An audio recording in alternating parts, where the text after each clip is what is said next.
नमस्कार, PSR news मध्ये आपलं हार्दिक स्वागत. लातूर जिल्ह्यात IPL सुरू होताच सट्टेबाजाच्या वाढत्या प्रकारावर साप्ताहिक पोलीस फ्लॅश न्यूजने सुरुवातीपासून प्रकाश टाकला होता.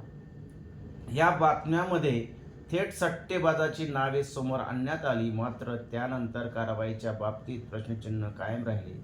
इतकेच नव्हे तर काही पोलीस अधिकाऱ्याकडूनच नावे सांगून काय उपयोग, पत्ताही सांगा असे उलट प्रश्न विचारले जात असल्याने संशय अधिक गडद झाला आहे.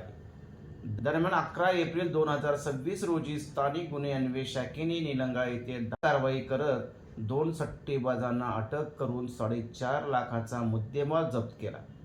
पोलीस अधीक्षक अमोल तांबे आणि अपर पोलीस अधीक्षक मंगेश चव्हाण यांच्या मार्गदर्शनाखाली पोलीस निरीक्षक सुधाकर बावकर यांच्या पथकाने ही कारवाई केली. आरोपी IPL सामन्यावर फोन आणि व्हॉट्सअपच्या माध्यमातून सट्टा घेत असल्याचे उघड झाले. मुंबईतील बुकीशी त्यांचा थेट संपर्क असून 10% कमिशनवर व्यवहार सुरू असल्याची कबुली त्यांनी दिली. यानंतर 13 एप्रिल रोजी लातूर शहरात पुन्हा एक मोठी कारवाई करत 4 जणांना अटक करून तब्बल 13,07,000 रुपयेचा मुद्देमाल जप्त करण्यात आला. मात्र या कारवाईनंतर खरे सूत्रधार अद्याप पडद्याआडच असल्याची चर्चा जोर धरत आहे. किरकोळ आरोपीवर कारवाई करून मोठा सट्टा रॅकेटला संरक्षण दिले जात असल्याचा आरोपही आता उघडपणे होऊ लागला आहे. मोठ्यावधीची उलाढाल असलेल्या या सट्टा बाजाराचे जाळे नेमके कोण चालवत आहे, पैसा मुंबईपर्यंत कसा पोहोचतो आणि या सगळ्यामध्ये कोण दलाल म्हणून काम करत आहे याबाबत अद्याप स्पष्टता नाही.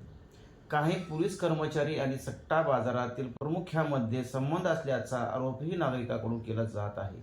CDR तपासल्यास मोठे धागेदोरे समोर येऊ शकतात अशी चर्चा रंगली आहे. पोलीस प्रशासनाने सट्टेबाजी संपूर्णपणे बंद करण्याचा दावा केला असला तरी प्रत्यक्ष हा व्यवसाय अधिक वेगाने वाढत असल्याचे चित्र दिसत आहे. त्यामुळे किरकोळ कारवाई करून मोठे मासे सोडले जात आहेत का, हा प्रश्न आता सर्वसामान्यांच्या मनात निर्माण झाला आहे.